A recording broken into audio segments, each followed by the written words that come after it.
Exercise number 7.4।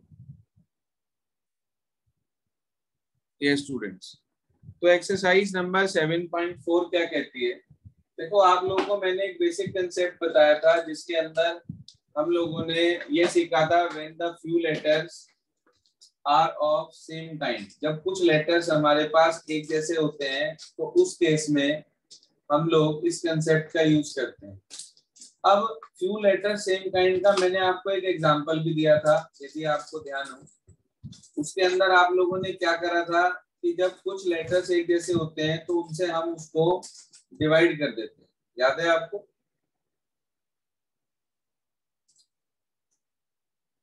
हाँ जी, याद है कुछ? Yes sir. देखिए, इसके लिए मैं आपके पास एग्जांपल नंबर 1 ले रहा हूँ। क्या कहता है एग्जांपल नंबर 1? ध्यान दीजिए। कह रहा, in how many ways can 4 red 3 yellow and 2 green disc can be arranged in a row? Discs of the same color are indistinguishable. What do you mean by this word indistinguishable? कि आप उन्हें अलग अलग distinguish नहीं कर सकते, अलग अलग नहीं बता सकते, यानी कि वो दिखने में बिल्कुल आइडेंटिकल है। आइडेंटिकल मतलब, हाँ जी, आइडेंटिकल का मतलब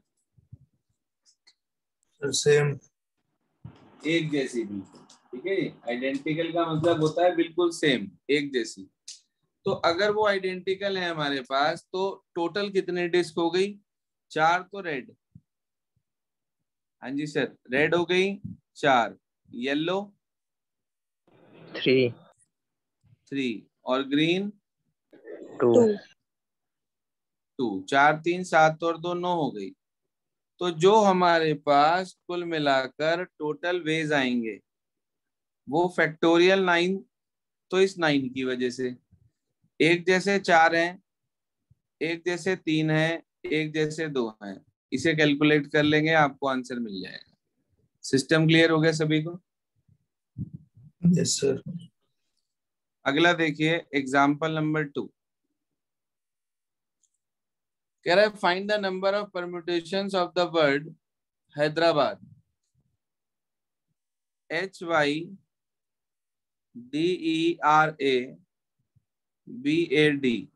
हैदराबाद। हाँ जी सर। तो इस हैदराबाद के अंदर टोटल कितने लेटर्स आ रहे हैं हमारे पास?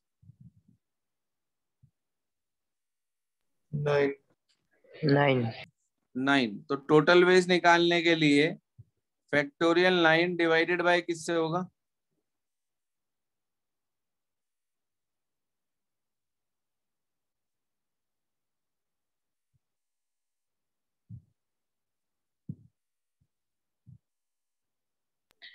Sir factorial 2 into factorial 2। Factorial 2 factorial 2 factorial 2 एक तो आएगा 2D के लिए और एक फैक्टोरियल 2 आएगा 2A के लिए। तो आप इसे कैलकुलेट कर लेंगे और आपको रिजल्ट मिल जाएगा। कर लेंगे आराम से? Yes sir. अगला समझिए एग्जाम्पल नंबर 3, बड़ा अच्छा क्वेश्चन है ये। क्या कह रहा है? How many numbers greater than, एक के बाद इसके अंदर टोटल 6 जीरो लगी हुई हैं। कितना बन गया भाई? हाँ जी, कितना बन गया ये? 10 लाख। 10 लाख। तो उसने कहा नंबर 10 लाख से बड़ा होना चाहिए।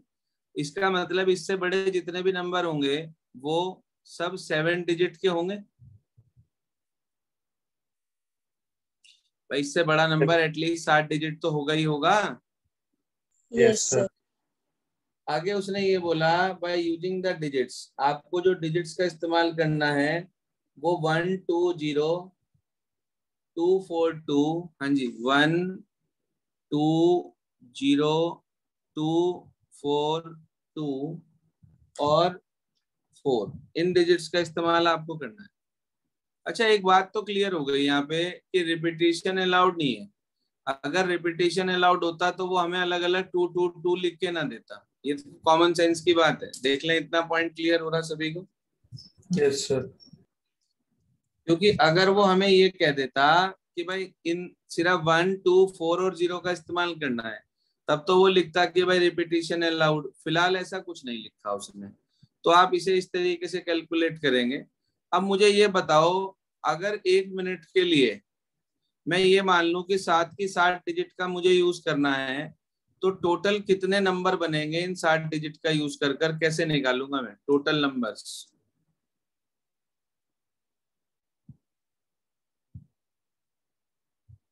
टोटल कितने डिजिट हैं? 7। 7 फैक्टोरियल 7 अपॉन एक जैसे कितने हैं? 3 फैक्टोरियल तो 3 2 into है। फैक्टोरियल 2। फैक्टोरियल 3 फैक्टोरियल 2, इसे कैलकुलेट कर लेना जितना भी आएगा। अब इसके अंदर ना वो वाले नंबर्स भी आ गए जिनमें 0 स्टार्टिंग में आ रहा है। अच्छा एक बात बताओ, अगर 0 स्टार्टिंग में आ गया तो क्या वो 7 डिजिट होगा? No sir. No, sir. नहीं सर। नहीं। तो इसका मतलब नंबर स्टार्टिंग विद 0 वाले आपको इसमें से माइनस करने पड़ेंगे। तो उसमें 0 तो फिक्स हो गया, कितने रह गए अब? 6। 6 रह गए। तो नंबर स्टार्टिंग विद 0, वो नंबर जो 0 से स्टार्ट हुए वो कितने होंगे? फैक्टोरियल 6 अपॉन 6 तो ये है ही, और उसके अंदर 3 बार तो 2 आ रहा है, 2 बार 4, तो फैक्टोरियल 3 फैक्टोरियल 2। आप इसे भी कैलकुलेट कर लेंगे। उसके बाद आप क्या करेंगे, टोटल नंबर जितने भी बने थे उसमें से इसे माइनस कर देंगे और आपको रिजल्ट मिल जाएगा। बोलो जी, यह वाला क्वेश्चन क्लियर हुआ या नहीं? सबसे इंपॉर्टेंट यही है। आ गया सर। सबको क्लियर? Yes, sir. चलिए जी, इसके बाद हमारे पास आ जाता है अगला एग्जाम्पल नंबर 4। क्या कहता है एग्जाम्पल 4, वो भी समझ लीजिए। हाँ जी सर। एग्जाम्पल नंबर 4 में बोला, how many words can be formed out of the letter of the word obedience so that vowels and consonants occur together? OBEDIENCE।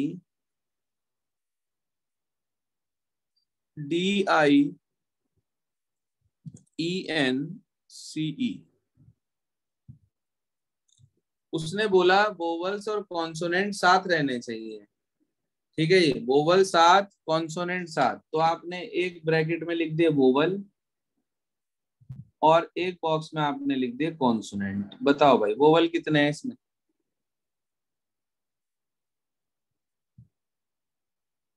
5 है सर। सबसे पहले ओ है,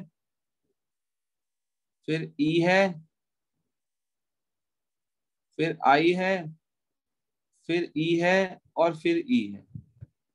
1, 2, 3, 4, 5, 6, 7, 8, 9 थे, 9 में से 5 तो यहाँ लिखे गए।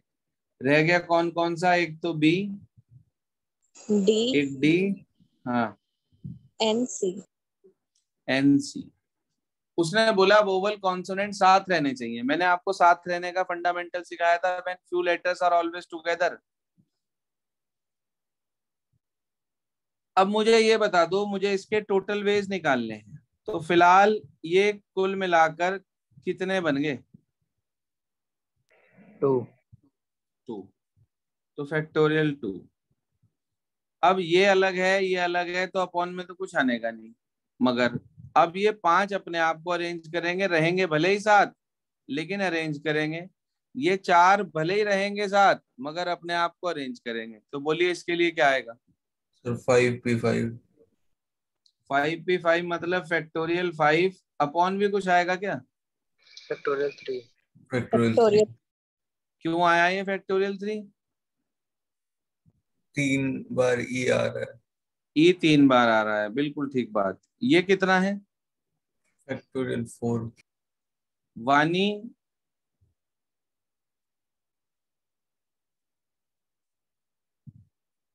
वानी सिंगल, Yes, sir.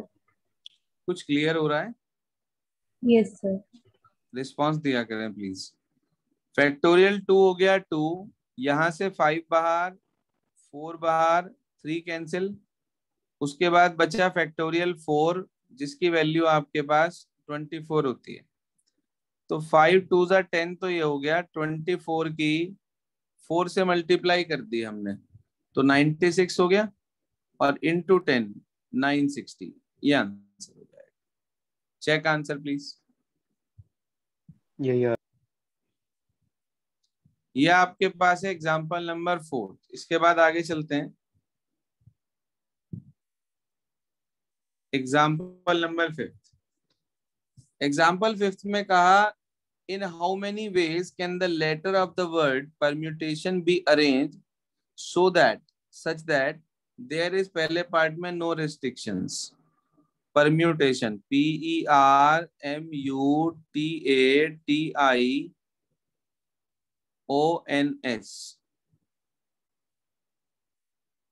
ये है भाई हमारे पास परम्यूटेशंस। वो कह रहा है पहले केस में कोई रेस्ट्रिक्शन ना हो, इसका मतलब सीधा सीधा आपको बताना है। 1 2 3 4 5 6 7 8 9 10 11 12 लेटर हैं भाई इसके अंदर। आप बताइए टोटल वेज कितने?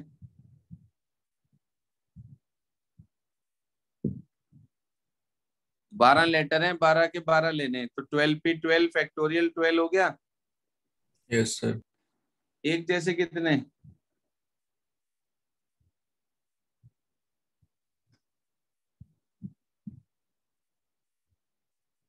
भाई सर बी डबल नहीं है, divide by E double factorial नहीं है, आर डबल नहीं है, एम डबल नहीं है, यू डबल नहीं है, 2 बार टी आ रहा, ए नहीं है, आई नहीं है, ओ नहीं है, एन नहीं है, एस नहीं है, तो बस अपॉन में फैक्टोरियल 2 ही 2 आगे खाली। Yes sir. ये इसे कैलकुलेट कर लेना, 12 11 10 9 8 7 6 5 4 3 आ जाएगा, 2 कट जाएगा, मल्टीप्लाई करके आंसर मिल जाएगा।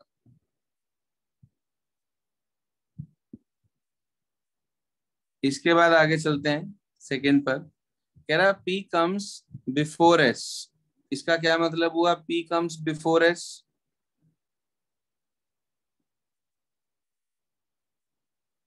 सर पी और एस हमेशा साथ में लिखे जाएंगे। P कम्स बिफोर S, तो इसका मतलब ये आपके पास जो है फिक्स हो गया कि P कम्स बिफोर S, ये पार्ट तो फिक्स हो गया। सिर्फ कितने रह गए अब हमारे पास? 10। 10, और उसके अपॉन में क्या? 2 फैक्टोरियल 2। फैक्टोरियल।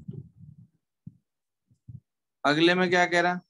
तीसरे पार्ट में उसने कहा word start with P and with S, P से तो स्टार्ट हो, S पे एंड हो, 2 फिर फिक्स हो गए, बीच में कितने रह गए? 10। तो फैक्टोरियल 10 अपॉन फैक्टोरियल 2 आ जाएगा आपके पास। अच्छा, इसमें एक गड़बड़ हुई है हमारे से, P और S तो एक लेटर तो हो गया, ये 10 अलग बच गए और एक ये हो गया, भले ही ये साथ आएंगे, इनकी पोजीशन तो नहीं फिक्स हुई, ये दोनों फिक्स हुए ना यस सर। भाई। ये दोनों P और S साथ आएंगे, ये शुरू में भी हो सकते हैं, ये यहाँ भी हो सकते हैं, ये यहाँ भी हो सकते हैं, ये यहाँ भी हो सकते हैं। तो इसका मतलब P और S भले ही रहेंगे साथ, मगर ये आगे पीछे हो सकते हैं, तो ये केस नहीं आएगा। ये तो आपका इसमें आएगा कि अगर P से शुरुआत हो, S पे एंड हो, तो 2 फिक्स हो गए, बीच के 10 अरेंज होने बस अब। तो उसके लिए हमने फैक्टोरियल 10 अपॉन फैक्टोरियल 2 लगा दिया। यहाँ तक ओके है भाई? Yes sir. अब आपको P और S वाला केस बताना है, वो भी एक्सप्लेन करता हूं, पहले फोर्थ पार्ट देखें, 1 मिनट क्या कह रहा है। कह रहा है टीज आर टुगेदर, ये क्या मतलब हुआ भाई? टीज आर टुगेदर, वो दोनों साथ रहेंगे हमेशा, तो T और T साथ रहेंगे, टोटल 11 एलिमेंट हो गए। अब जब T और T साथ रहेंगे तो फैक्टोरियल 11 अपॉन कुछ भी नहीं, क्योंकि T तो एक साथ आ गए, अब तो वो एक ही अल्फाबेट हो गया हमारे पास, तो इसलिए क्या आ जाएगा फोर्थ पार्ट में? फैक्टोरियल 11। क्लियर है भाई? ये यस सर। Yes sir. अगले में कह रहा ऑल वोवल्स टुगेदर, बताना भाई कितने वोवल है? ए भी है, ई भी है, आई भी है, ओ भी है, यू भी है, 5 के 5 वोवल इसके अंदर है, ए ई आई ओ यू साथ रहेंगे, ये कहा बस। तो ये हो गया हमारे पास, एक तो ये हो गया, 5 इसके अंदर आ गए, 7 अलग आ गए, 7 और 1 8, तो ये हो गया। इस 8 के अंदर 2 टी भी हैं, तो अपॉन फैक्टोरियल 2, और ये 5 लेटर अपने आप को अरेंज करेंगे तो इनटू फैक्टोरियल 5। इसमें तो कोई रिपीट नहीं है। नहीं sir. Any query up to this?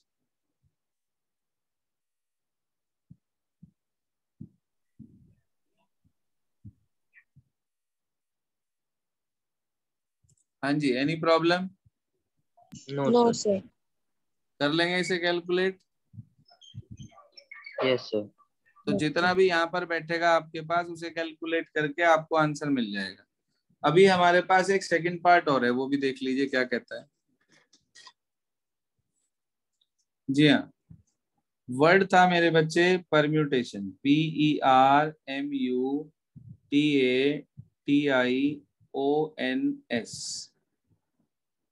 Permutations. क्या कहा था उसने हमें सेकंड पार्ट में कि P कम्स बिफोर S। अच्छा, P जो है वो S से पहले आएगा।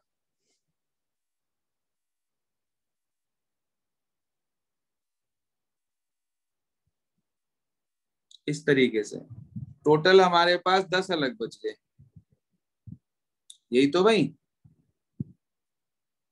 Yes sir. अब 10 ये और एक ये हो गया हमारे पास, तो टोटल 11 हो गए हमारे पास। तो फैक्टोरियल 11 तो ये आ गया। इसके अंदर अभी हमारे पास ये P और S जो है, इसकी पोजीशन शुरू के 2 पे आ सकती है। एक पोजीशन ये बैठेगी इसकी, एक पोजीशन ये बैठेगी इसकी, 2 4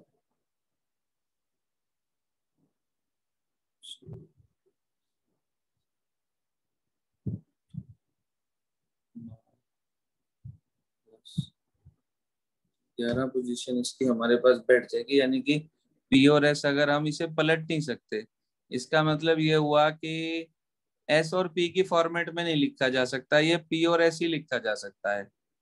तो ये आपके पास आ गया 2 लेटर, ये अपने आप को अरेंज तो करेंगे नहीं। फैक्टोरियल 11 और 6 हमारे पास ये और आ रहा है यहाँ पे। आंसर क्या दिया इसने इसका?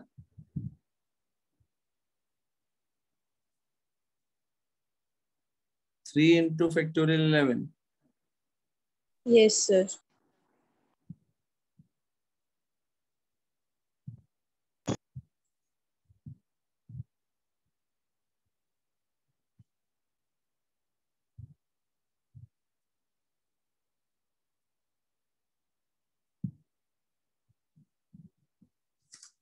दस ये हो गए हमारे पास, एक ये हो गया, और इसके जो केस बैठेंगे फैक्टोरियल 11, P और S भले ही रहेंगे साथ साथ, मगर होंगे तो इकट्ठे ही, तो 12 ये हो गया। इसका आप इसे ऐसे लिखें, P और S भले ही साथ रहेंगे मगर ये रिवर्स नहीं हो सकते, तो आप इसे 2 ही एलिमेंट काउंट करो, मगर इसे SP के फॉर्मेट में नहीं लिख सकते। तो 10 ये और 2 ये मिलके कितने हो गए भाई?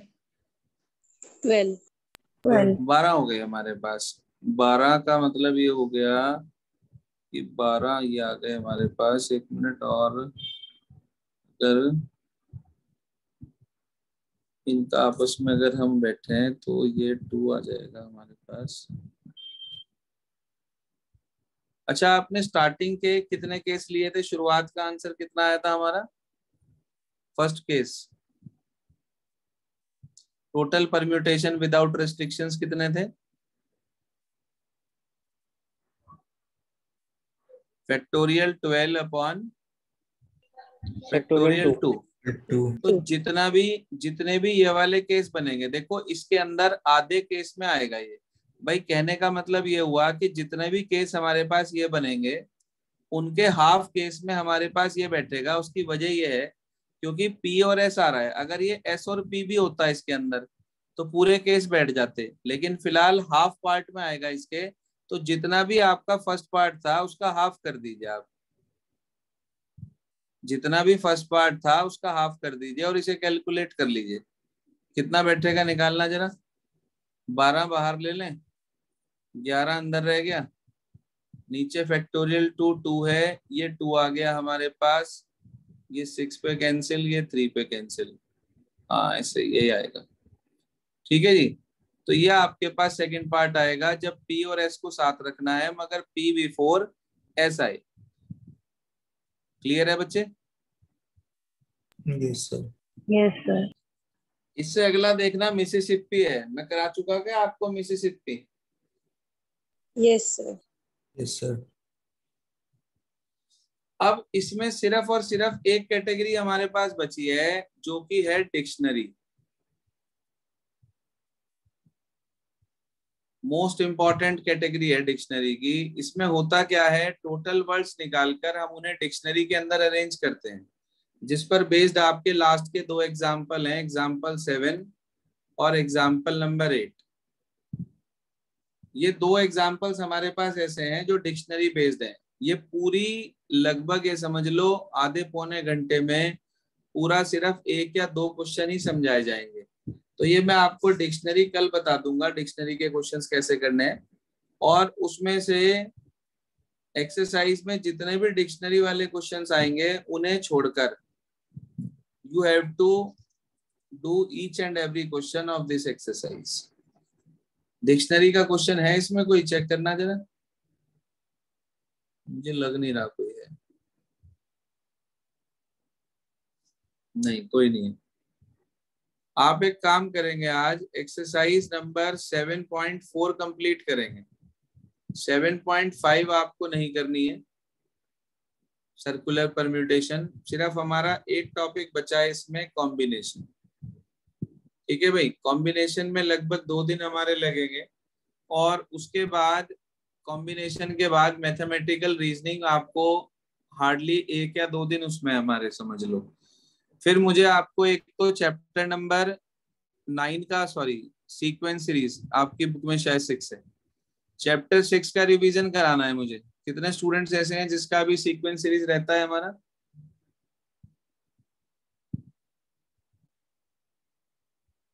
जहान, भूमि, भूमि, मंग,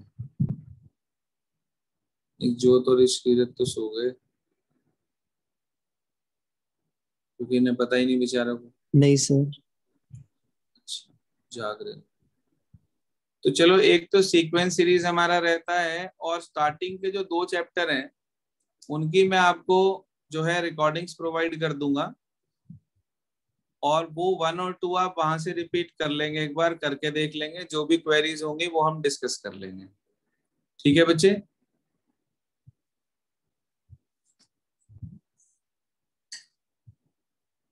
is this clear? Yes, sir.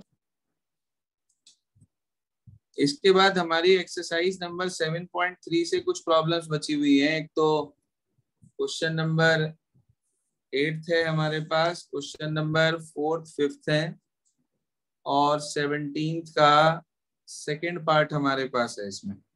तो ये क्वेश्चंस आप लोगों को कल एक्सप्लेन करूंगा मैं। आज आप सिर्फ और सिर्फ अपना वर्क यहाँ तक कंप्लीट कर लें 7.4 तक। इसके डाउट्स के साथ साथ हम 7.3 के डाउट्स कर ले लेंगे। Okay students? Yes sir. ठीक है बेटा।